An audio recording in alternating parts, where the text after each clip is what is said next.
चुटकी भर सिंदूर महंग भइले पापा चुनरी भइले अनमोल हे चुटकी भर सिंदूर महंग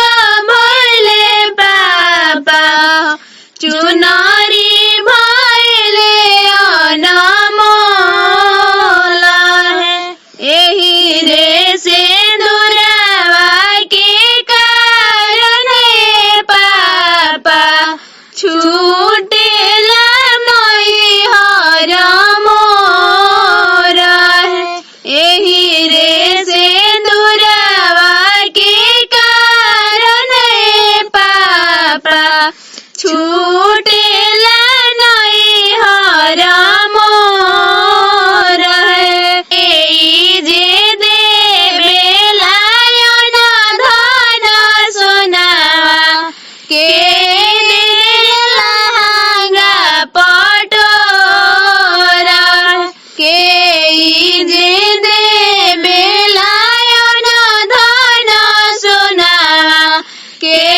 देला लहंगा पटोरा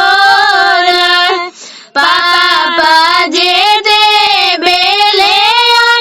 धन सोनावा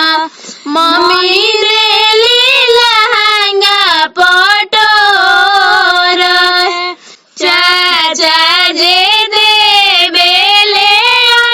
धन सोनावा